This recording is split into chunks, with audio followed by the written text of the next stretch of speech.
गोरखपुर तारीख 19/9/61 समय प्रातःकाल। पूज्य श्री भाई जी का प्रवचन। स्थान गोरखपुर बगीचा। श्री गोविंदम प्रपद्येऽहं दीनान्यजतारकं वन्दे मुकुन्दमरविन्ददलायतार्क्यं कुन्देन्दुशङ्खपदनं शिशिरोपदेशम् इन्द्रादिदेववनवन्दितपादपीठम् वृन्दावनालयमहं वसुदेवसूनुम् नवजलधरवर्णं चम्पकोद्भासिकरणं विकसितनलिनाश्रियं विस्फुरन्मन्दहास्यं कनखडिशिरुकूलं चारुबर्हावशूलं कमपि निखिलसारं नौनिगोपीकवारम् वंशीविभूषितकरान्नवनीराभात् पीताम्बराधरुणबिम्बफलाधरोष्ठात् पूर्णेन्दुसुन्दरमुखादरविन्दनेत्रात् कृष्णात् परं किमपि तत्त्वमहं न जाने।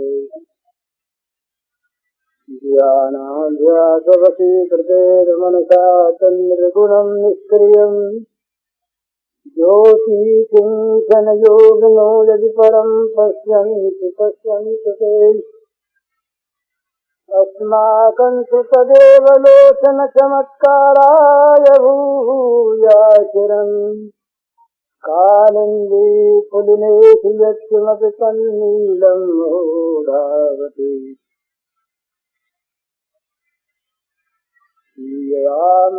सब जगदानी करूं प्रणाम जोर जुगपानी। समस्त चराचर जगत में प्राणी मात्र के रूप में अभिव्यक्त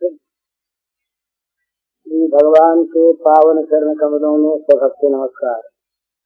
अर्थ का ये मतलब धन नहीं है, ये तो रूढ़ शब्द हो गया। अर्थ का मतलब है वो चीज हमें वास्तव में चाहिए, इसकी वास्तविक आवश्यकता है। कि हम तो जिन चीजों में आज लगे हुए हैं ना, इनकी वास्तविक आवश्यकता नहीं है। ये तो आवश्यकता बहुत सी हमारे मन से पैदा की हुई अनावश्यक आवश्यकता, जो आवश्यकता भी है वो भी यात्रा निर्वाहार्थ है। ये जो हमारी यहाँ स्थिति है ना, ये स्थिति नहीं है, ये यात्रा है। हम सभी मुसाफिर हैं, सराय में ठहरे हैं। ये घर नहीं है, सराय है भला। वो सिकंदर की जीवनी में एक बात आती है, उसके जीवन में कई बातें ऐसी ऐसी हैं जो बड़े काम की। सिकंदर के यहाँ एक साधु आए, फकीर। तो त्यागी थे और महात्मा लोगों का स्वभाव विचित्र हुआ करता, अपने अपने ढंग का अलग अलग। तो वो सीधे जाकर मकान के अंदर, महल के अंदर, जो उनका अपना सोने का कमरा था सिकंदर का, उसमें घुस के बैठ गए। अनुचित बात है ना, किसी दूसरे के घर में घुसकर उसके सोने के कमरे में जा बैठे, ये बेकानूनी चीज, अनुचित चीज न करने की और न किसी को करने देनी ही चाहिए, दोनों बात ठीक व्यवहार में। पर महात्मा अपने ढंग से जाकर के बैठ गए। वहां के लोगों ने जो पहले पर थे निवेदन किया कि महाराज ये उनका सोने का स्थान है, आपके लिए अलग स्थान है, वहां विराजिए। तो महात्मा ने कहा हम तो यही बैठे, नहीं उठे। कुछ बड़े अधिकारी समझाने को आए तब भी नहीं उठे। सिकंदर स्वयं आए, कहा महाराज ये मेरे सोने का कमरा है, आपके लिए अलग स्थान है, अच्छा स्थान है, आप वहाँ विराजिए, वहाँ रहिए। महात्मा बोले भाई तुमसे कुछ हम बात करना चाहते हैं, फिर चले जाएंगे। कहा क्या बात करना चाहते हैं? तो महात्मा ने कहा कि ये मकान आपका है, तो आपने बनाया है? बोले नहीं, ये तो हमारे पुरखों का है, बड़ा प्राचीन है मकान। तो इसको किसने बनाया? तो कहा हमारे परदादा। तो वो अब कहाँ है? तो बोले महाराज उनका तो कभी का देहांत। उसके बाद परदादाजी रहे, वो कहाँ है? बोले वो भी गए। दादाजी गए, पिताजी गए, संक्षेप में। बोले वो सब गए? बोले हाँ गए। तो रहे नहीं? बोले महाराज रहते कैसे? जन्मा है वो मरेगा ही। तब बोले ये मकान अब आपका है? बोले हाँ। तो आप इसमें सदा रहिएगा? बोले ना, जब तक शरीर है तब तक रहेंगे। तब कहा फिर ये मकान आपका कैसे हुआ? तो सराय हुई। ये तो सराय हुई, कोई 2 दिन ज्यादा ठहरा, कोई 2 दिन कम ठहरा। आप भी सराय में, मैं भी सराय में। मुझे आप ये क्यों कहते हैं कि ये हमारा स्थान है? हम रहने को नहीं आए, हम तो केवल आपसे कहने को आए थे, हम तो जाते चले गए महात्मा। तो मेरा कहने का मतलब ये है कि हम जिस स्थिति में आज हैं, ये स्थिति हमारी नित्य नहीं है, ये हम सब मुसाफिर हैं। कहते हैं ना कि भाई जीवन यात्रा ठीक चल रही है, जीवन यात्रा है भला, हम सभी लोग मुसाफिरी में हैं। तो मुसाफिर लोगों का ये काम होता है, अगर वो ठीक से रास्ता काटना चाहें, साथियों के साथ सज्जनता का व्यवहार करें, उनकी सेवा करें, उन्हें सुविधा दें, तो बदले में उनको भी सुविधा मिलेगी, सेवा मिलेगी, सब व्यवहार मिलेगा। और लक्ष्य रखें अपनी यात्रा रास्ते में न कहीं खींचे, न कहीं रीझें, न कहीं द्वेष के वश में हो, न कहीं राग के वश में। तो सीधे रास्ते हम अपना चले जाएंगे और जहाँ पहुँचना है वहाँ पहुँच जाएंगे। ये मानव जीवन की ठीक ठीक यात्रा का स्वरूप है। यदि हम रास्ते में किसी पराये घर को अपना मान बैठे तो हमको वो रहने तो देगा ही नहीं, निकलना तो पड़ेगा ही, और एक मुकदमा और भी चल सकता है। तो इसलिए कि जितना यहाँ पर सब पराया है, भला सारा पराया, और बड़ी सुंदर भाषा में कहें तो ये सब का सब भगवान का, हमारा कुछ नहीं। भगवान ने हमको यहाँ भेजा है, यहाँ रखा है, भगवान की चीज को संभालते रहें जो उन्होंने हमको दी है, और उसको भगवान की सेवा में उनके आज्ञानुरूप लगाते रहें, तब तो हम ईमानदार। और कहीं अपनी मान बैठे तो चोर, अच्छी बात, और कहीं भगवान के काम में न लगाएं तो चोर। तो ईमानदारी की बात यह है कि भगवान की चीज तुदीयम वस्तु गोविंद मया तुभ्यम समर्पयेत्, भगवान की चीज भगवान के अर्पण करने के लिए ही है। जहाँ जब भगवान आवश्यकता बताएं अपनी पूजा की, वहाँ उनकी दी हुई चीज के द्वारा, उनकी दी हुई बुद्धि के द्वारा, उनकी दी हुई प्रेरणा के द्वारा उनकी चीज निर्भिमान होकर, सौभाग्य मानकर उनके चरणों में समर्पित करते हैं। स्वकर्मणा तमभ्यर्च सिद्धिम विन्दति मानव, अपने अपने कर्म के द्वारा भगवान को पूज कर मनुष्य सिद्धि प्राप्त करता है। कर्म बदलने की आवश्यकता नहीं है, बदलना है भाव। प्रत्येक मनुष्य अपने अपने स्थान में भगवान की पूजा कर सकता है। भगवान ने अपना स्वरूप बताया, यत् प्रवृत्तिर्भूतानां येन सर्वमिदं ततं स्वकर्मणा तमभ्यर्च सिद्धिं विन्दति मानव। भगवान का ये रूप जिससे सब निकले, सारे भूत प्राणी चर अचर सब जिससे निकले, और जो सब में फैला हुआ, सब में व्यापक, सब में व्याप्त। तो ऐसा भगवान कहाँ नहीं, कब नहीं, किसके लिए नहीं, सब जगह है, सब समय है और सब के लिए। और इन भगवान की पूजा के लिए बाहर की सामग्री की जरूरत नहीं। जिसके पास जो दिया हुआ है और जिसको जो काम सौंपा हुआ है, स्वकर्मणा तम अभ्यर्च, अपने उस काम के द्वारा भगवान की पूजा करें। फल सिद्धिम विंदते मानव, जीवन सफल हो जाए। सब लोग, ये एक पागलपन है जो ऐसा कहते हैं कि सब लोग व्यवहार में सम हो जाएं, कभी आज तक हुए नहीं, होंगे नहीं, हो सकते नहीं। सबकी बुद्धि एक से नहीं, सबका स्वास्थ्य एक सा नहीं, सबके विचार एक से नहीं, सबके कर्म एक से नहीं, सबकी कर्म शक्ति एक से नहीं, तो सब सम कैसे हो जाएंगे? विषमता को लेकर जगत बना। जब प्रकृति में साम्य रहता है तब तो महाप्रलय है, और जब प्रकृति में विक्षोभ होकर वैषम्य हो जाता है तब जगत बनता है। तो जगत है तो विषमता रहेगी, और विषमता नहीं है तो जगत नहीं है। पर इस विषमता में समता को देखना है, इस विषमता में समता को देखना है, सब में भगवान है ये देखना है, और अपने अपने काम के द्वारा उन भगवान को पूजना है। एक डॉक्टर है, भगवान ने एक बीच में बात कहूँ, गीता का एक अध्याय है, उसका नाम है विभूति योग, दशम अध्याय। उसमें भगवान ने अपनी विभूतियों के नाम बताए। विभूति का अर्थ किया है कि जहाँ जहाँ पर अधिक अधिक तेज बल श्री देखो वहाँ मेरा विशेष भाव करो। तो वहाँ ऐसे ऐसे नाम गिना दिए जिनको पढ़कर संदेह होता है कि इनको भगवान ने अपना रूप कैसे बताया। तो उसमें एक बड़ा स्वारस्य है। एक जुआरी है, जुआरी, वो जुआ खेलने में लगा है।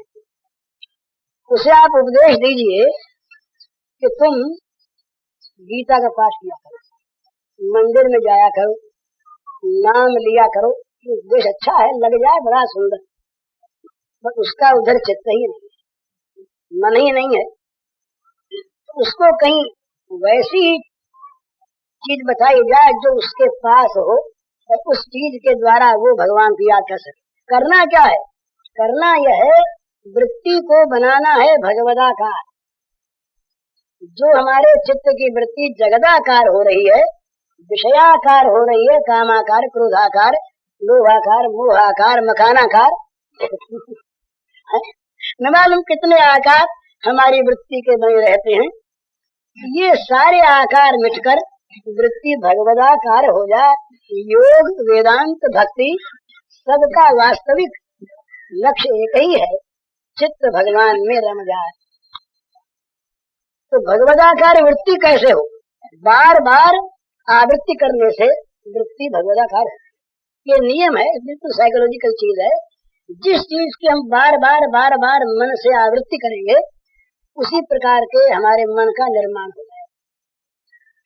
तो जुआरी है, भगवान ने कहा वहां पर द्यूतम छलयता, सारी स्मृतियों में जुए को बड़ी बुरी चीज बताया। जुआ बड़ी बुरी चीज, परंतु भगवान ने कहा कि जितने भी छल के काम हैं उनमें जुआ नहीं।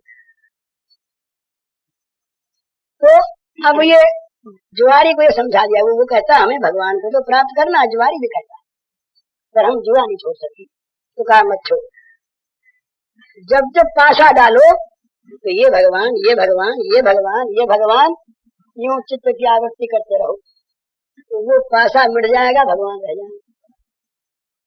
हमारे यहाँ, हमारी संस्कृति में बड़ा सुंदर एक भाव है, भाई स्त्री पति को परमात्मा माने, और परमात्मा मानकर पति की वो पूजा करे, पति के प्रति समर्पण करे।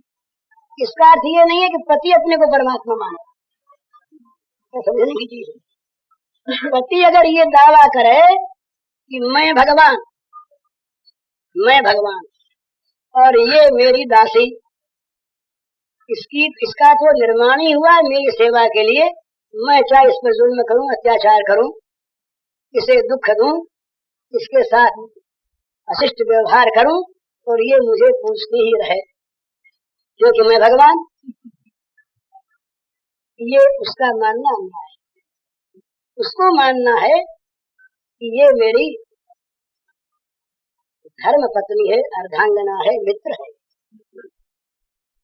दोनों एक दूसरे के पूरक हैं, छोटे बड़े नहीं। परंतु उसको ये क्यों कहा गया कि वो पति को परमात्मा माने? अब जैसा मैंने कहा, सबके काम एक से नहीं हो सकते। एक सज्जन ने, रिफॉर्मर थे, सुधारक हमारे मित्र, उन्होंने कहा भाई तुम स्त्री पुरुष में भेद मानते हो? हमने कहा भाई भेद मानते भी हैं, नहीं भी मानते। तो कहा कि भेद किसी बात में नहीं मानना चाहिए। हमने कहा ये तो संभव नहीं, किसी बात में भेद न माने, भगवान ने जो भेद कर दिया है ये कैसे मिटेगा? तो बोले दोनों का अधिकार समान है कि नहीं? हमने कहा बिल्कुल समान, पर अधिकार के स्थान भी। तो कहा गाड़ी पहियों से चलती है तो उनका अधिकार समान है कि नहीं? हमने कहा समान तो है, पर दोनों पहिए दो तरफ रहते हैं, तो दोनों एक तरफ जोड़ दिया जाए तो गाड़ी का चलना बंद हो जाएगा। वो जो स्त्री है, हमारे यहाँ वेदों में आया, वो घर की सम्राज्ञी, सम्राज्ञी भाव, ये कहा, इतनी ऊंची बात। यत्र नार्यस्तु पूजन्ते रमन्ते तत्र देवताः, जहाँ स्त्रियों का घरों में सम्मान होता है, स्त्री घर में सुखी रहती है, उस घर में देवता रहते हैं। और जिस घर में दुख के मारे स्त्रियां रोती हैं, वो घर बर्बाद हो जाता है। ये हमारे यहाँ का, जहाँ कहते हैं कि स्त्रियों को गुलाम बनाया हिंदू शास्त्र ने, नहीं बनाया, सम्राज्ञी बनाया। वो घर में बादशाहत उसकी है, सबसे बड़ी अधिकारिणी वो है, पति का वो अधिकार नहीं, वो उसका अधिकार है। परंतु वो कहीं बाजार की चीज बन जाए, वो कहीं जाकर नौकरी करे, वो कहीं जाकर किसके सामने हाथ फैलावे, सम्राज्ञी जो है, फकीर के घर की भी सम्राज्ञी है, घर की रानी है वो, तो वो कहीं जाए, पुरुष जाए। यही भगवान का भाव है। भला सुंदर बात एक और बीच मुझे याद आ गई, भगवान का भाव। एक बंगला ग्रंथ है, उसका नाम है काला चांद गीता। उसके लेखक हैं शिशिर कुमार घोष, अमृत बाजार पत्रिका के संस्थापक, तिलक महाराज जिनको गुरु मानते थे राजनीति, मोतीलाल घोष के बड़े भाई शिशिर कुमार घोष, उन्होंने उस ग्रंथ को लिखा है काव्य में। उस ग्रंथ का नाम है काला चांद गीता। काला माने कृष्ण, चांद माने चंद्र, उसके गीत माने गीता। काला चांद गीता उसका नाम। उसमें एक प्रकरण है, बड़े रस का प्रकरण है। 5 सखियां हैं, वे 5 सखियां वन में किसी सुंदर पुष्प वाटिका में बैठी हुई। उन्होंने फूलों के हार गूंथ रखे हैं, उन्होंने बड़े सुंदर सुंदर सुगंधित फूलों से अपनी बेड़ियां बांध रखी हैं, श्रृंगार किया। परंतु वे व्याकुल हैं, जैसे उनकी कोई चीज खो गई हो, कोई बड़ी प्रिय और बड़ी मूल्यवान वस्तु कहीं खो गई हो। इस प्रकार किसी चीज के खो जाने पर जैसे व्याकुल होता है, ऐसी उनमें व्याकुलता दिख रही। उधर से एक महात्मा निकलते हैं, उधर से तो मुंडन कराए हुए एक महात्मा निकलते। सखियां 5 बैठी और वो अत्यंत व्याकुल। एक सखी ने कहा दूसरी से, ये महात्मा है, ये कहीं हमारी खोई चीज का पता बता दें। दूसरे ने कहा पूछो ना। तो पूछने की प्रवृत्ति हुई, महात्मा के चरणों में जाके प्रणाम किया।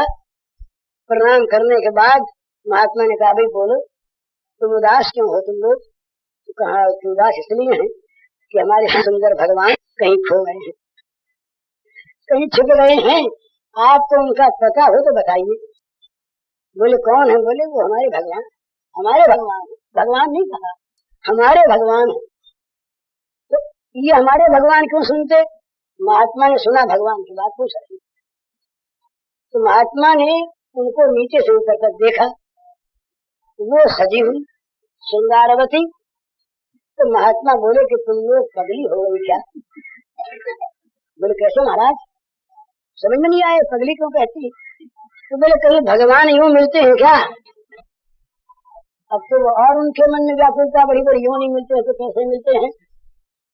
तो बोले महाराज कैसे मिलते हैं? अरे बोले हमारी तरह से मुड़ मुड़वाओ, शरीर को जर्जर कर दोगे तो बोलते शरीर को जर्जरित कर दो, तनुता आ जाए, शरीर बिल्कुल जर्जर हो जाए, योग साधो, तप करो, श्रृंगार को छोड़ दो, तब कहीं भगवान को प्राप्त करने की बात करना।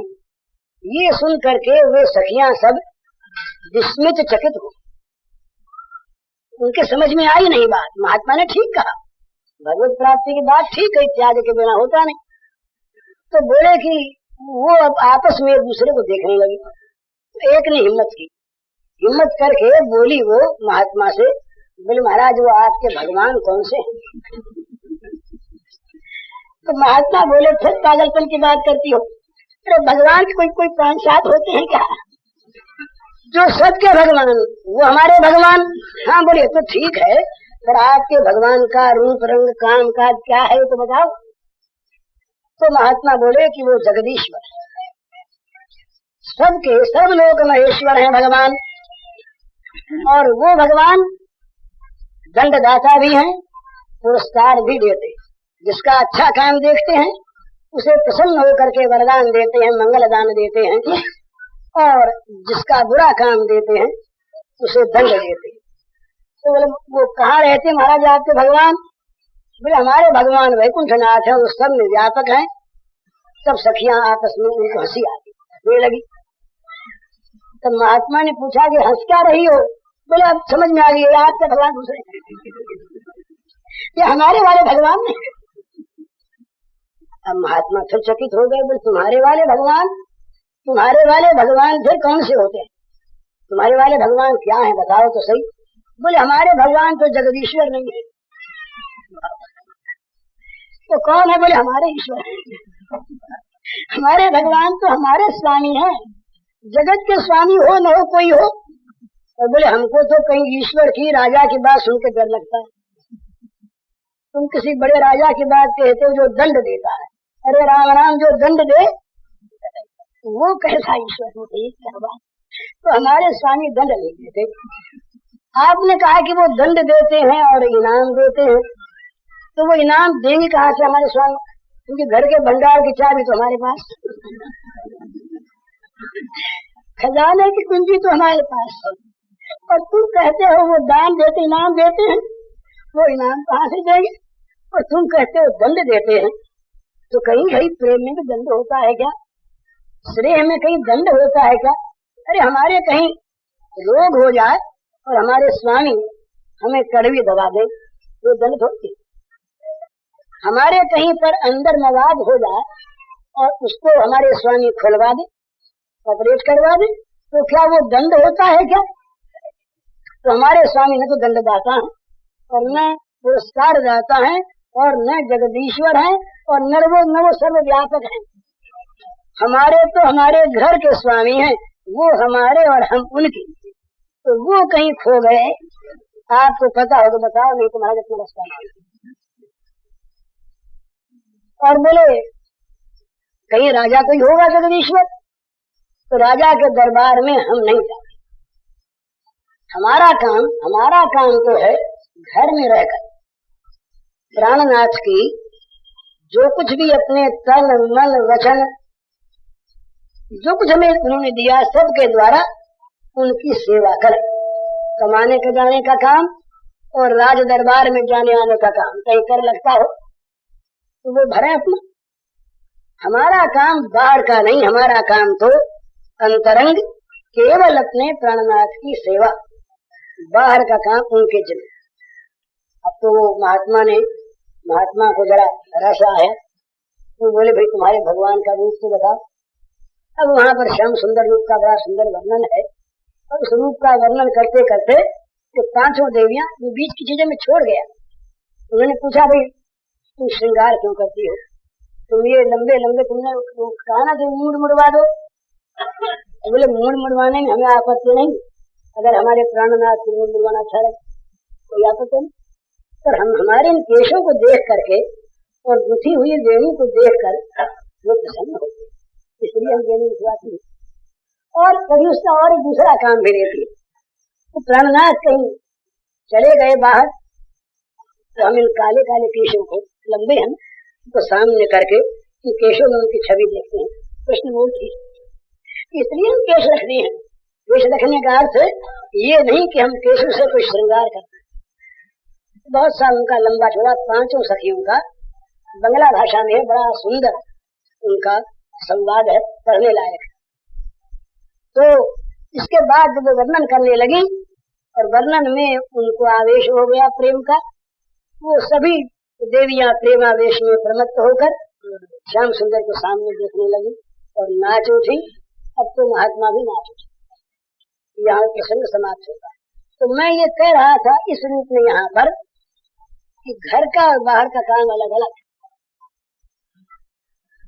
दोनों घर के स्वामी, बल्कि स्वामी क्या सारी पूंजी उसके हाथ में, घर की पूंजी देवी के हाथ में, और बाहर का काम कहीं जाना आना हो, लाना कमाना उसका काम, और भंडार में रख कर संभालना, मिठाई पे लगाना उसका काम। इसका दर्जा ऊंचा किसका नीचा उठाई। लेकिन मैं कह रहा था विभूति योग की बात, वो स्त्री अगर ये उससे कहा जाए कि तुम घर के काम को छोड़कर, घर में पति की सेवा छोड़कर दिन रात तुम बाहर रहकर सत्संग किया करो, दिन रात तुम गीता पाठ किया करो, तो बड़ा अच्छा करना, इसका विरोध नहीं। परंतु दोनों पहिए पर लग जाएंगे तो गाड़ी चलेगी कैसे। तो वो घर की देवी, पर घर की देवी को अगर भगवान न मिले और बाहर वाले को मिल जाए, ये भगवान का पक्षपात, शास्त्रों का पक्षपात।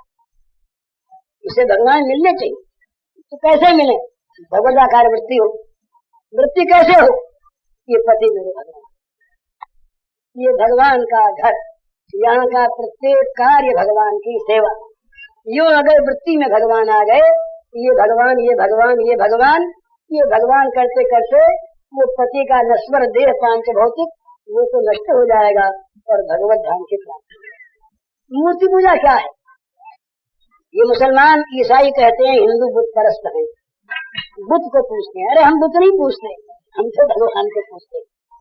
उस मूर्ति में हमारे यहाँ एक अर्चावतार माना है, मूर्ति में भगवान का प्राकट्य।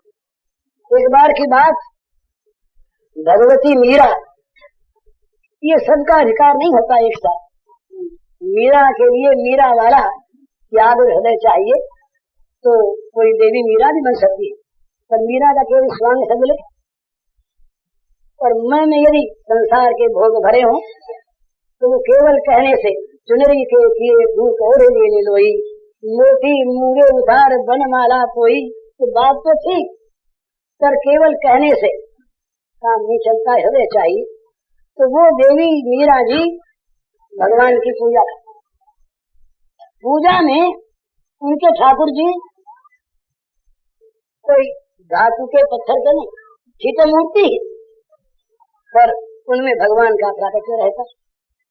तो एक उदाबाई रही, उदाबाई, तो वो उदाबाई थी ननद उनकी, पर वो थी बड़ी तेज, दूसरों का दोष देखना उसका काम होगा, दूसरों के छिद्र देखा करती हो, तो छिद्र देखने वाले अपने छिद्र को दूसरों में देख लिया करते।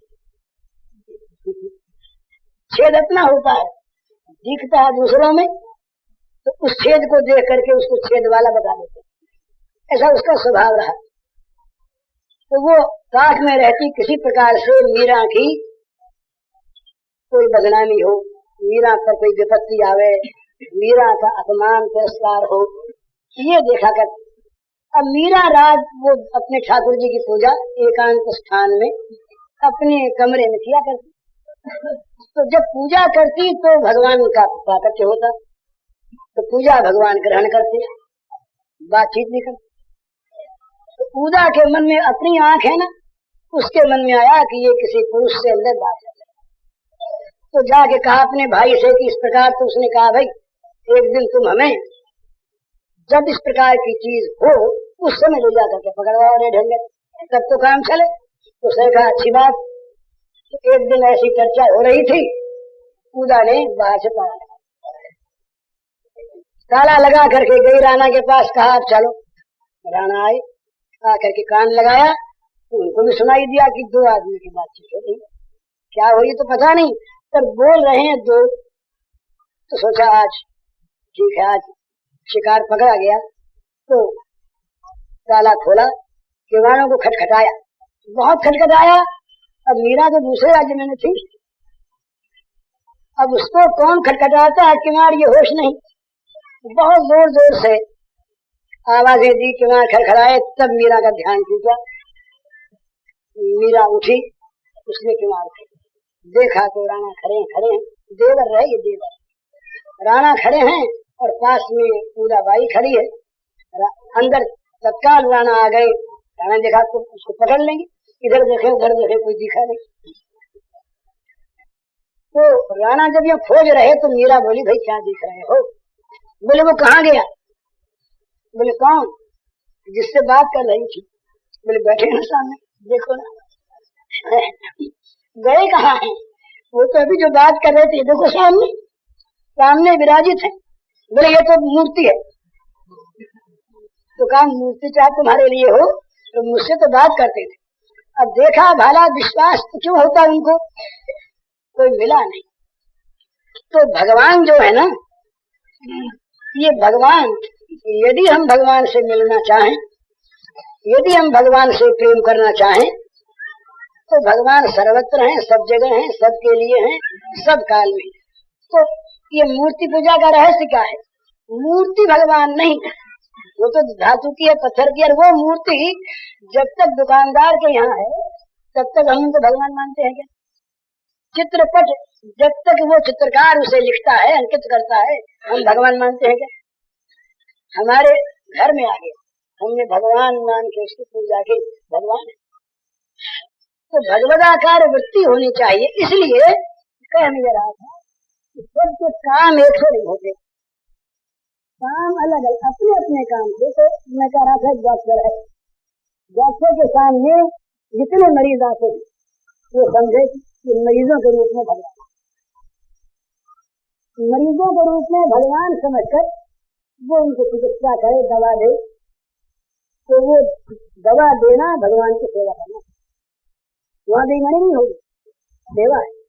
दुकानदार के सामने कहाँ का आवे भगवान आया, वकील के सामने मुवक्किल आवे भगवान आया, हमारे सामने कारखाना साफ करने वाले भंगे ना आवे, भंगे ना आवे, तो क्या हम उससे घृणा करें? अगर हम भगवान को मानते हैं तो हम वहां देखेंगे क्या रूप बना के आ गए। ये भंगिन मैया का रूप लेकर के झाड़ू और टोकरी लिया हाथ में, ये पधार गए। जरूरत नहीं भंगिन के साथ खाने की और जरूरत नहीं भंगिन के साथ विवाह करने की, वो तो दूसरी चीज है, पर भंगिन भगवान है। ये बात तत्काल हम जान के उनको पहचान लें और पहचान के नहीं उनसे ना भगवान तुम इस रूप में हो। पर इस समय दोनों के एक्टिंग दो तरह के हैं भाई। आप भंगिन सज के आए हैं, आप मैला उठाने दो, और मैं इसे मैलक बैठा हुआ हूँ इस रूप में। पर जिस समय आप मेरा उठा के ले जाएं उस समय भी मैं भूलूं नहीं कि भगवान लेना है। तो कभी द्वेष होगा क्या? बुरी चीज घृणा है। व्यवहार में भेद रहेगा। अपना ही शरीर हम उच्चांगों पर हाथ लगा करके हाथ को पवित्र मानते, अपने कहीं पैर में हाथ लग जाए कीचड़ के, बोले पैर घाघरा लग जाए, धो भाई, लोग शंका करके हाथ धोए, क्यों भला क्यों धोए? न धोए अनाचार है, सदाचार का हम विरोध कर रहे हैं। परंतु क्या हमारे आत्मीयता में कहीं अंतर है क्या? है? हमारे अपनेपन में कहीं अंतर है क्या? क्या हम सिर से प्रेम करके कभी पैर से द्वेष कर सकते हैं क्या?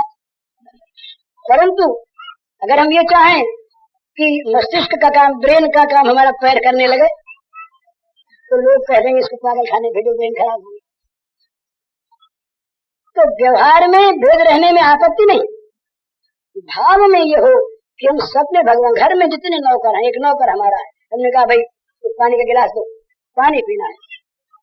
पानी लेकर के आया, हमने देखा, उसको पहचान लिया कि ये देखो कैसा नौकर का वेश बना के आ गया है, ये स्वामी हमारा, ये नौकर के स्वामी में आया, बड़ा सुंदर एक्टिंग कर रहा है, ये गिलास लिए खड़ा है, लो बाबूजी पी लो। तो वहाँ बाबूजी अभिमान में आ जाए कि हम तो मालिक और ये हमारा गुलाम, तो बाबूजी में भक्ति नहीं।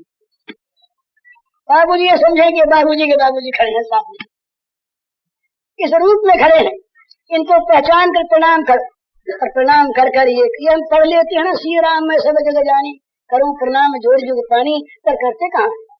हमारा अहंकार तो हमें हमेशा ठगता रहता है। तो इस प्रकार सब में भगवान देखकर हम अपने कर्मों के द्वारा भगवान को पूजें। उसमें प्रधान चीज होनी चाहिए अभिमान का त्याग और सेवा में सौभाग्य की भावना। अभिमान की भावना, अभिमान का त्याग न हो तो सेवा अभिमान पैदा होता। हमने तुम्हारी इतनी सेवा की, देखो तो तुम हमारा इतना काम भी नहीं करते। मुंह से न कहें तब भी हमारे मन में आ जाएगा कि देखो भाई आज का जगत बड़ा खतरनाक है, हमने कितना काम किया था और आज हमारी तरफ ये देखता भी नहीं, तो करना तो है। तो सेवा करने वाला क्या बदला पानी करता है? न तो भ्रत्य सवई बणिक। प्रहलाद ने कहा कि जो सेवा का बदला ले ले वो बनिया है, व्यापारी है, सेवक नहीं। न तो भ्रत्य सवई बणिक, वो तो लेन देन करने वाला बनिया है, चीज बेच दी दाम ले ली।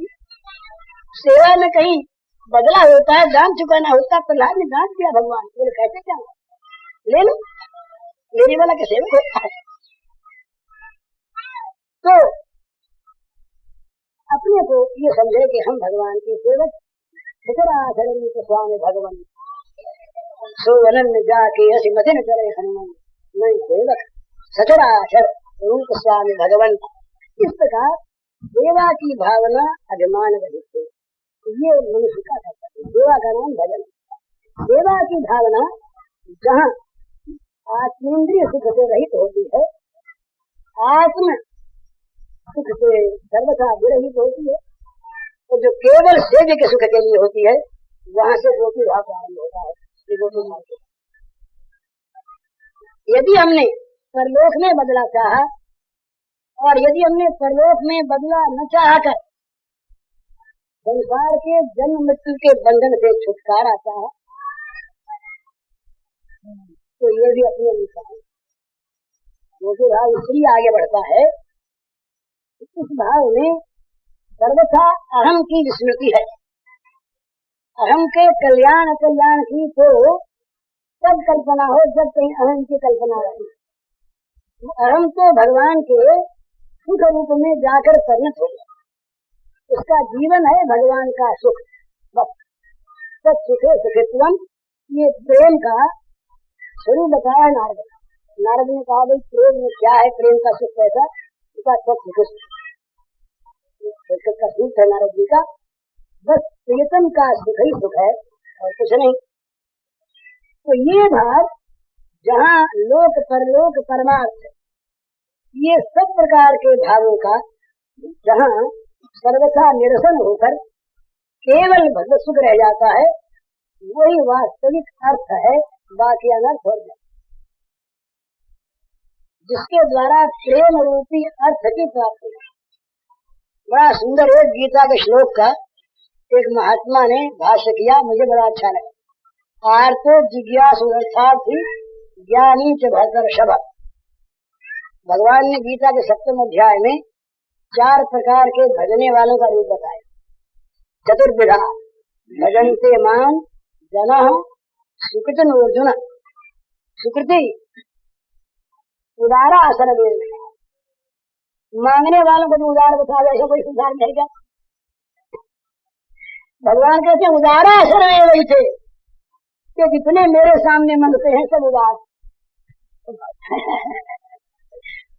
ये इसीलिए तो वो उदार चूड़ामणि है, जो मांगने वालों को उदार बतावे वो उदार चूड़ावे, और जो देकर सकुचावे, देकर अभिमान नहीं देकर सकुचावे, ये भगवान का तुलसी राम स्वभाव शील लखी जो न भगत हो आई तो जन्म जाय जननी जड़ तन करुण था गवाए। तो 4 प्रकार से भजने वाले हैं और वे सब सुकृति। चारों के नाम बताते हैं, आर्त, जिज्ञासु, अर्थार्थी और ज्ञानी। ये भगवान का ये क्रम है, आर्त, जिज्ञासु, अर्थार्थी, ज्ञानी। तो अब यहाँ पर बहुत से टीकाकारों को क्रम बदलना पड़ा अन्वय, क्योंकि अगर अर्थार्थी को तीसरे नंबर में ले जाए तो जिज्ञासु से ऊंचा हो गया। तो उन्होंने ये संख्या कि पहले आर्त, पहले अर्थार्थी, तो सबसे नीचा जो केवल अर्थ के लिए भगवान को भजे, दूसरा वो जो संकट की निवृत्ति के लिए भगवान को भजे, तीसरा वो जो भगवान को जानने के लिए भगवान को भजे, और चौथा वो जो भगवान को जानकर भगवान को भजे। ये क्रम बड़ा सुंदर और ये वास्तव में ही सच्चा है, इसमें कोई मिथ्या बात नहीं। अर्थ के लिए भजता है, वो भी भगवान को भजता। अर्थ होके भजता और अर्थ वाला, यूं तो भगवान इसे कुछ नहीं मांगता, अर्थ नहीं मांगता, पर जब दुखी हो जाता है तब कहता है भाई कुछ मिल जाए, हमारा कष्ट मिट जाए। तो वो महात्मा कहते हैं कि अर्थ हमें बचा, क्यों नहीं बचा? तो वो कहते हैं कि एक तो भगवान ने इनको उदार बताया, दूसरी बात ये कि ये क्रम यदि बदल के हम अन्वय करें तो क्या व्यास भगवान वैसे रूप में इनको मेरे सत्य के शब्द, इतने बड़े महाकवि भगवत स्वरूप, वो फिर ये क्रम में व्यतिक्रम क्यों करते? वो स्वयं अपने काव्य में सबसे पहले अर्थार्थी रखते, फिर आर्त जिज्ञासु जारी रखते, उनका क्रम ठीक है। वो महात्मा कहते हैं कि अर्थ का यहाँ पर यदि हम धन विषय अर्थ मान लेते हैं तब तो भक्ति की श्रेणी में आता है। वो तो अनर्थोत्पादक है। भागवत में ये प्रसंग आया है कि अर्थ जो है ये धन रूपी अर्थ, विषय रूपी अर्थ, इससे 15 अनर्थ पैदा होते, इसलिए अर्थ नामधारी अनर्थ का त्याग करें, अर्थाख्य अनर्थकारी। तो ये अर्थ नहीं, तो वो बड़ा संघर्ष करते। वो कहते हैं ये जो क्रम ये ठीक है, आर्त जो भगवान को प्राप्त करने के लिए आतुर हो रहा है वो तो आर्त है। भगवान नहीं मिले, देर हो रही है, इसके लिए जिसका हृदय रो रहा हो, जिसका जीवन रो रहा हो, जो भगवान को प्राप्त करने के लिए नितांत व्याकुल हो, उसका नाम तो वास्तविक आर्त है। जो संसार के भोगों के लिए रोते हैं वो आर्त का है, ये तो मूर्ख है। तो आर्त वो को जब जो भगवान के लिए रोवे, तो आर्त के बाद जिज्ञासा आती, पूछते कहाँ गए, कहाँ मिलेंगे श्याम सुंदर। सीता के लिए आर्त हो गए राम, श्री श्याम सुंदर के लिए आर्त हो गई गोपांगनाएं, राजपंचाध्याय का दूसरा अध्याय। आर्त हो करके जिससे पूछे, इस विवेक को खोकर के बतावेगा नहीं बतावेगा। पक्षी से पूछने, पशु से पूछने, पेड़ से पूछने, बेल से पूछने, फूल से पूछने, जमीन से पूछने, आकाश से पूछने, कोई तो बता दे हमारे प्रियतम का पता। इस प्रकार जिनमें भगवान को प्राप्त करने की जिज्ञासा जाग उठी हो, वो जिज्ञासा, तो वो जिज्ञासा क्यों उसमें हुई, अर्थ क्यों हुआ कि उसका एकमात्र जो अर्थ है उसका वो अर्थ है, एकमात्र अर्थ है भगवान, भक्त का अर्थ भगवान, बाकी सारे अर्थ। इसलिए जो अर्थार्थी अर्थात जो भगवान को ही परम और चरम अर्थ मानने वाला वो अर्थार्थी, इसके बाद भगवान को जान करके भगवान को भजे, वो क्या है।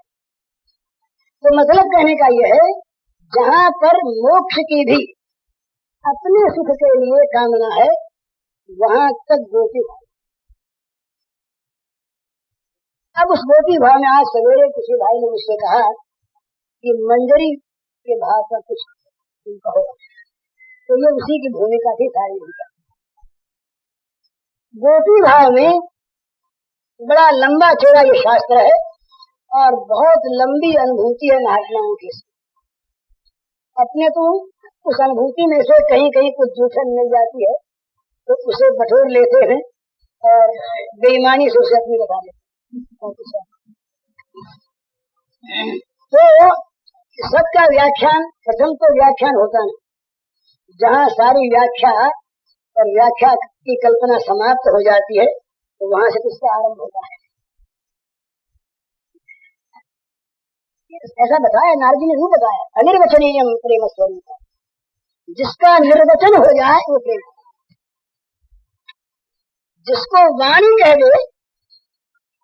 भगवान राम ने कहा बड़ा सुंदर, तत्व प्रेम कर मम यरु तोरा, जानत प्रिया एक मन मोरा, तो सो मन रहत सदा कोई पाही।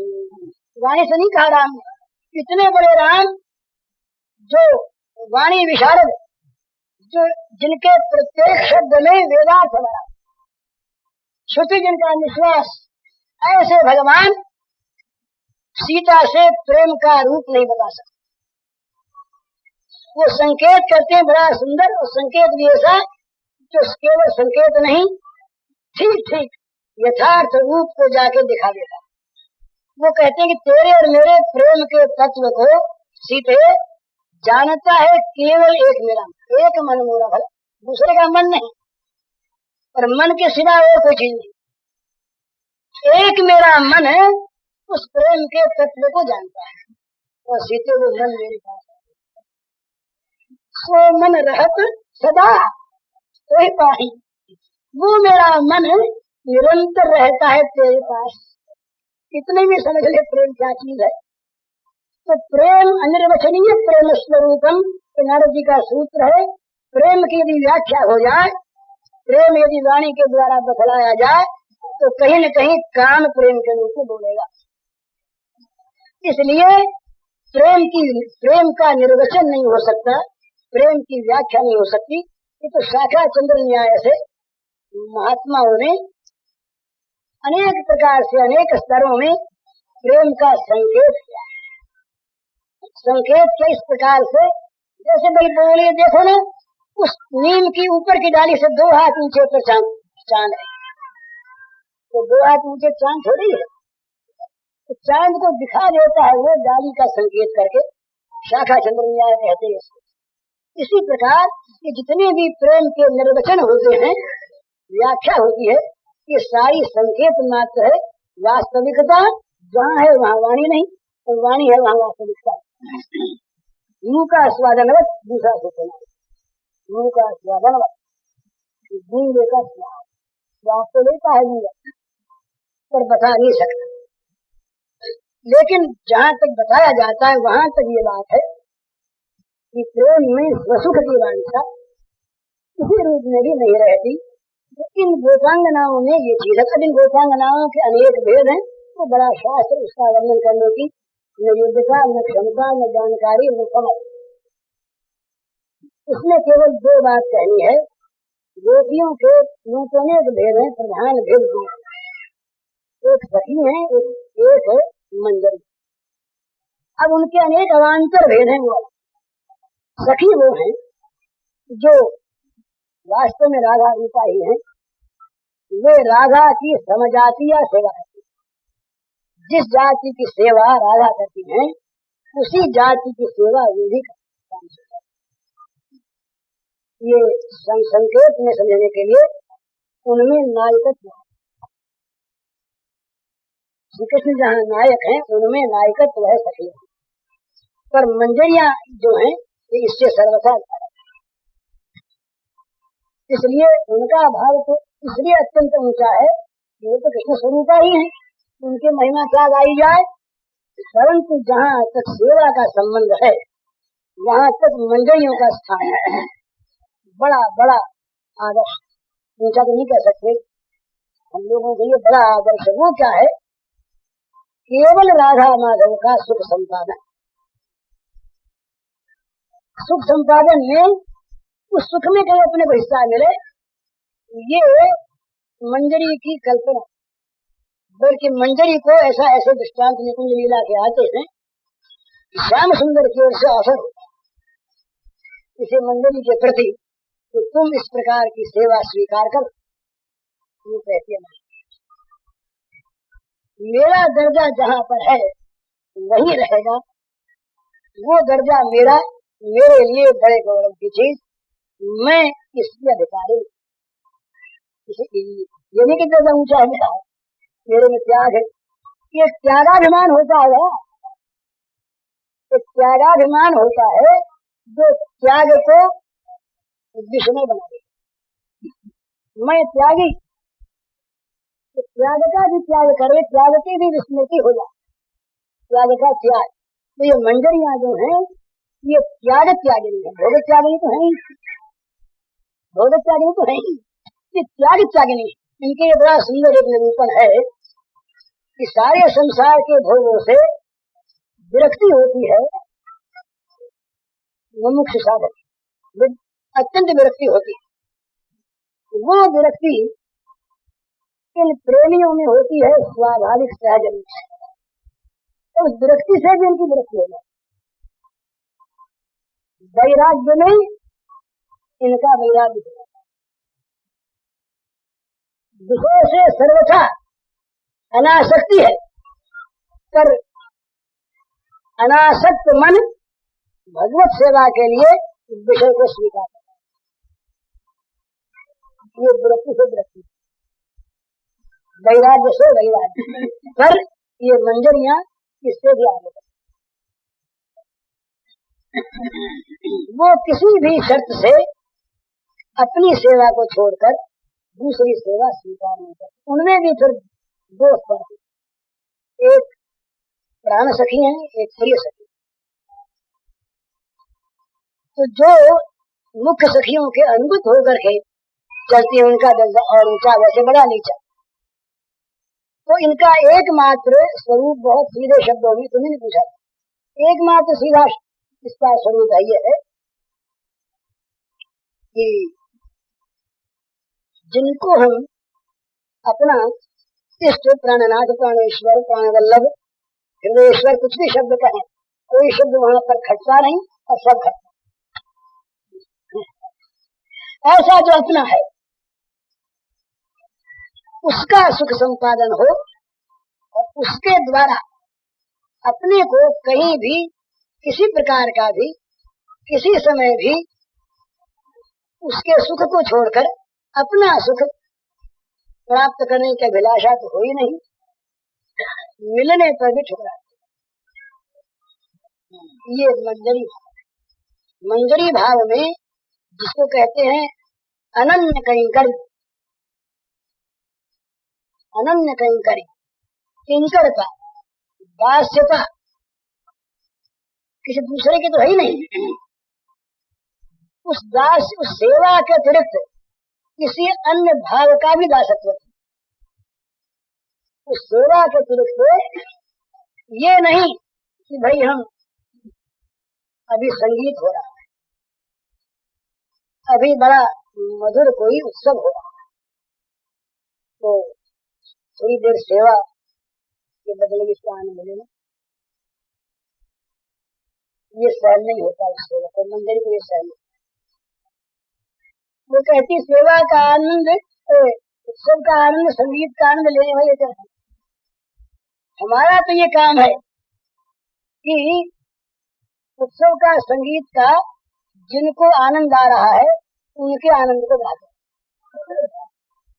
उनके आनंद का निर्माण करना और उनके आनंद को बढ़ाते रहना।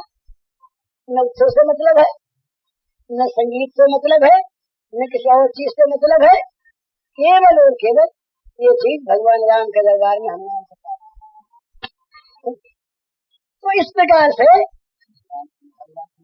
राम के दरबार में हनुमान को ये चीज, दूसरे से मतलब, तो मतलब कहने का ये कि मंजरी भाव में विशुद्धतम सेवा भाव है और मंजरी के समान प्रसन्न कोई है।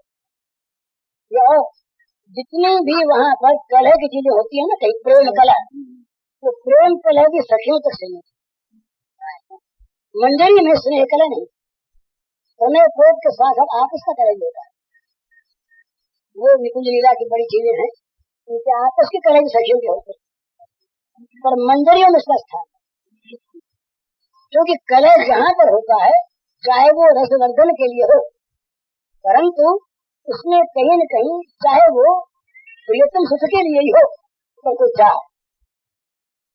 इस प्रकार का बर्ताव मेरे साथ क्यों नहीं हुआ, इस प्रकार का बर्ताव उसके साथ क्यों हो गया?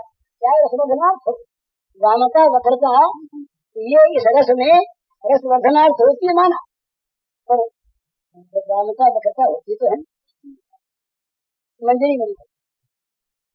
क्यों नहीं होती कि मंजरी सिवा उनके सुख संपादन के अपना कोई दूसरा काम जानती, उससे मतलब है नहीं।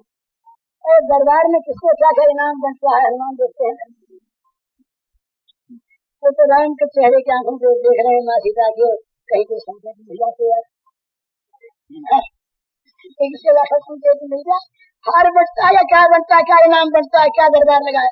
न दरबार से मतलब, न दरबारियों से, न लेने वालों से, न देने वालों से, न वस्तुओं से, पता ही नहीं हनुमान के जगत में दरबार है। अब राम सीता की आंखें उनको देखा है। इसी प्रकार ये मंजरियां जो है, मंजरी सखी, इनका बड़ा सौभाग्य माना, तो ऐसा माना गया है और ये सिद्धांत है, सत्य है कि निकुंज लीला के प्रेम में कोई प्रवेश चाहता हो तो वो मंजरियों के अनुगत्य से प्राप्त,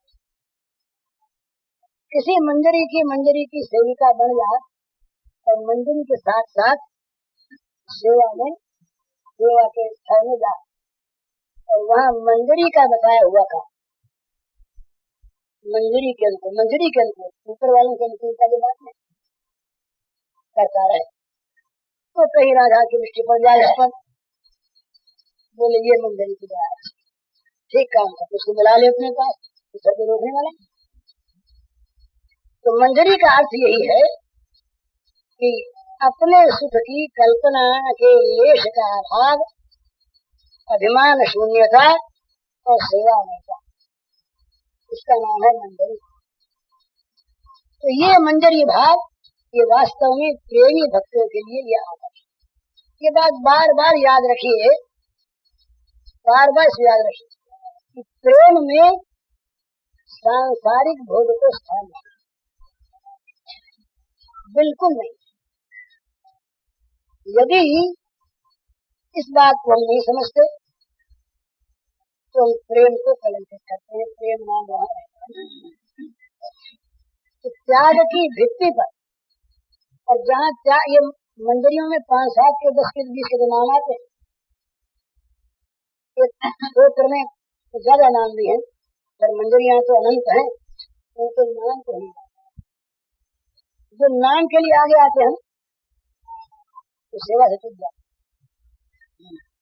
रजिस्टर में हमारा नाम आया कि नहीं, जो सेवा करने वाले होते हैं वो तो उस नीम के पत्थर होते हैं, नीम के पत्थर होते हैं, वो सामने चमकने वाले साइन बोर्ड के पत्थर नहीं होते।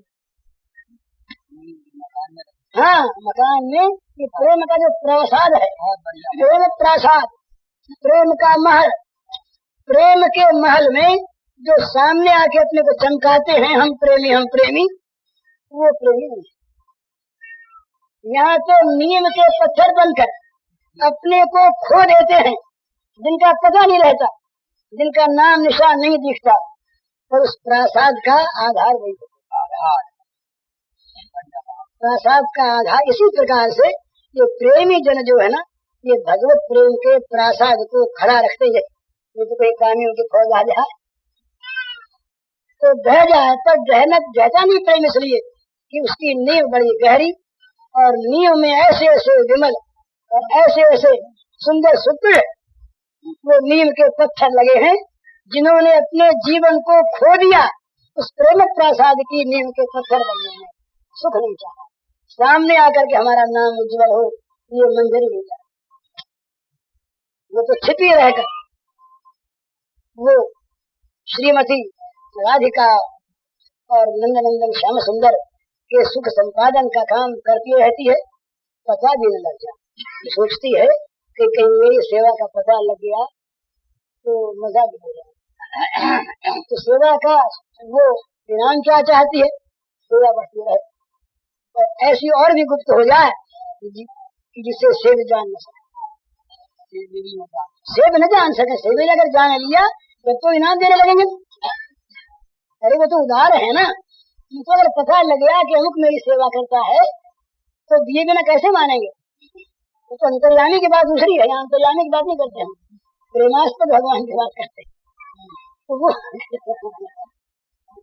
तो वो यदि जान जाए कि अमुक हमारी सेवा करता है निस्वार्थ, तो उसको ज्यादा इनाम दे, और कहीं इनाम की ओर वृत्ति चली जाए तो सब बिगड़ गया ना मामला। तो चुपके चुपके चोरी, एक चोरी बड़ी सुंदर चोरी होती है, जिस चोरी को अच्छे अच्छे लोग उसको अपनाया करते, वो चोरी होती है सेवा करे पता नहीं। सबरी जी ऋषियों के आश्रम में झाड़ू दे आया करते, ऐसे समय देखे आते जिनको पता नहीं लगे, बोले कौन चोर आता है। तो सेवा करे और पता लग जाए। हम लोग तुम्हारा कोई बीमार आदमी हो और हमने उसके दूध का इंतजाम कर दिया, अच्छा हो गया, तो उसमें जाना नहीं, दूध हमने भिजवाया था, तो हमें तो कल पड़ती नहीं, तो चाहे न मिलने को हमें किसी हम जाते, बोले आप कैसे आ गए, बोले पूछने आ गए, आप अच्छे हो गए, आपको बीमारी तो नहीं रही। हम बोले अच्छे हो गए, तो उसने कहा नहीं कि हमने दूध पिया था, तो अस्पताल में थे आप, सब ठीक काम था ना, सब खाने का इंतजाम ठीक था, ठीक है, दूध ज्यादा है, बोले दूध अच्छा मिलता था ना आपको, हाँ बोले दूध अच्छा मिलता था, अभी उसने नहीं कहा। तो बोले मैंने उससे कह दिया था दूध वाले से कि दूध भैया खांची भेजना, अच्छा ये सेल का नहीं, योगी आदमी है, अभी कुछ नहीं बोला। तो नहीं जी, मैं दाम वाम की बात नहीं, आपके हमारी एक ही है, तो हमने चुका दिए थे। अरे बोले आपने भेजा, हाँ मैंने कुछ भगवान ही भेजे, हम कहा देंगे हमारे। अब तृप्ति हुई कि भाई ये जान गया कि दूध हमने भेजा। तो इस प्रकार सेवा का विज्ञापन जो है, हम तो सेवा करते पीछे और विज्ञापन करते हैं पहले। हम अमुक सेवा का काम करने वाले हैं, हमने योजना बनाई, ये छप जाएगा अखबार में, योजना के अनुसार क्या काम कुछ हो, बोले क्या कर योजना तो ठीक करो, तो चंदा इकट्ठा हुआ नहीं, तो करते कैसे, ये सेवा नहीं। सेवा जो होती है वो तो हृदय से होती है, प्राणों से होती है, उसमें चंदे की आवश्यकता नहीं होती, प्राणों की बलि दी जाती है। प्राणों की सेवा, तो मंजरी प्राणों की सेवा करती है। बस मंजरी का अर्थ है प्राण सेवका, इसलिए उनका नाम है प्राण सखी, मंजरी का नाम प्राण सखी। तो प्राणों के द्वारा भगवान की सेवा करो, अपने प्राण देने का अभिमान न हो। बोले हमने देश के लिए हमने बलिदान कर दिया, आज देश वाले हमको वोट नहीं देते, तो बड़ा देश इतना कृतज्ञ हो गया, हमने इतनी देश की सेवा की उस जमाने में, और आज देश इतना कृतज्ञ हो गया कि हम आज देश की सेवा नहीं देना चाहते, हमारे तारीफ है। ये सब सेवक नहीं कहता, वो तो सेवा तो भूल जाए, सेवा को याद नहीं रखता। सेवक याद रखता है, सेवा में कहीं उससे भूल हो गई हो, वो खटकती है सेवक, वो खटकती, अपनी भूल जो सेवा में कहीं हो जाए वो खटकती है। मैंने बड़ा अलग किया, बड़ा पाप किया, तो सेवा को याद रखे, वो समझता है सेवा में कुछ कर पाता ही नहीं। तो वो भी ऐसा ही कहते, राधा जी कहती, महाराज कल सुना था आपने पर, लेती लेती छठी और बदले में कुछ दे सकती नहीं है क्या मेरे पास, मेरे पास कुछ नहीं है। तो प्रेमी सेवक कभी अभिमान नहीं करता है कि मैं देने वाला, पर देता सब कुछ, सर्वस्व दे करके भी अपने को लेने वाला माना, सर्वस्व दे करके भी अपने को लेने वाला माने, देने वाला नहीं। उसके हाथों श्याम सुंदर बिक जाते हैं। ये जो वेदांत की बात है ना, सच्ची बात। भगवान निरीह है, इच्छा नहीं, भगवान निष्काम है, कामना नहीं है, भगवान पूर्ण काम आप्त काम है, कुछ भी उनको प्राप्त करने योग्य वस्तु नहीं, तो सब ठीक। परंतु भगवान के स्वभाव में एक ऐसा वैचित्र्य है, ये दिखाऊ चीज नहीं, उनके स्वरूप स्वभाव का एक ये तथ्य है असली, कि वो जहाँ जहाँ पर विशुद्ध प्रेम देखते वहाँ वहाँ पर कामना कर, वह स्वयं काम बन जाते और तो कौन बनने जा रहे उनके पास। ये भागवत की दामोदर लीला में काम, क्रोध, लोभ, भय, पलायन, बंधन, ये सब भगवान सब के सब भगवान ने स्वीकार किए हैं अपने रूप में। आप क्यों किए हैं? तो वहाँ विशुद्ध प्रेम, तो जहाँ विशुद्ध प्रेम होता है उसका रस लेने के लिए भगवान स्वयं लालायित। इसीलिए नगण्य गोपी, एक गांव के गंवारन गोपी, उस गोपी का हृदय रस भगवान को इतना प्रिय है जितना प्रिय, वो कहते हैं कि हमें अपना आत्मा उतना प्रिय। आत्मयोनि न शंकर न ब्रह्मा हमको सनातन है। तो क्यों ऐसा प्रिय है? उसमें एक ऐसा रस है जो रस अन्यत्र नहीं मिलता, और भगवान उस रस के लिए नित्य नित्य लालायित रहते हैं। इस रस का निर्माण होता है त्याग के शक्ति। जहाँ परम त्याग ही त्याग बनता होगा वहाँ शक्ति, जहाँ जरा सा भी स्वसुख वांछा का कलुष है, कलंक है, विष है, वहाँ यह रस पुरुष हो जाए। इस तरह से जहाँ स्वयं बीच में आया, अपना मन अपनी इंद्रियां बीच में आई, रस बिगड़ा। तो कहने का मतलब ये बहुत देर हो गई कि हम लोग सब यहाँ पर भगवान की सेवा के लिए जगत में आए, और सबके सब तो भगवान ने अलग अलग स्वांग दिए। तो खेलो अपने अपने स्वांग के अनुसार, एक्टिंग अपना करो, पर जितने भी इस एक्टिंग के सामान साथ संबंधी हैं उन सबको केवल समझो स्टेज का संबंध रखना है। स्टेज पर खेलते समय भी अभिनेता, एक्टर पूरा पूरा एक्टिंग करता है, पर वो मन में इस बात को माने हुए है कि मैं इसका खेल करने वाला हूँ। ये मैं तो इस मालिक का सेवक हूँ जिसने ये स्वांग दिया और कहा यूं खेलो, बस खेल रहा है।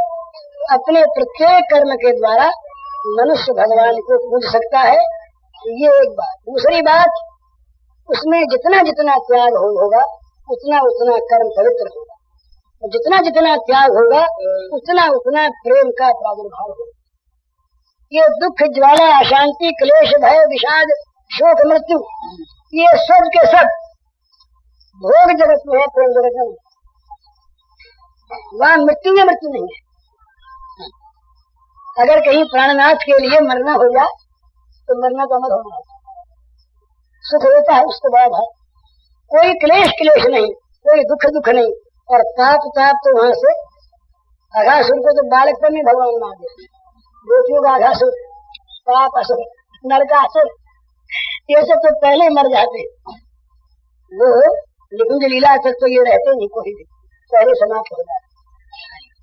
तो पाप तो इसकी कसौटी ये है, अपने को आप लोग कस कस के देखा करें, मुझे आशीर्वाद दे, मैं भी देखूं। यदि भगवान की ओर चित्त की वृत्ति का प्रभाव बढ़ रहा है, यदि हमारे जीवन में दैवी संपत्ति के गुण बढ़ रहे हैं, यदि जगत के विषयों की ओर से प्रवृत्ति घट रही है, तो मानना चाहिए कि हम रास्ते पर, और नहीं तो भाई सावधान होकर रास्ता कहीं उल्टा तो नहीं हो रहा है। नाम चाहे उसका भक्ति हो, नाम चाहे उसका ज्ञान हो, नाम चाहे उसका सेवा हो, जब तक अंदर में हमारे ये चीज नहीं आती तब तक सावधान रहने की आवश्यकता है, कहीं ठगे नहीं। हरिओम।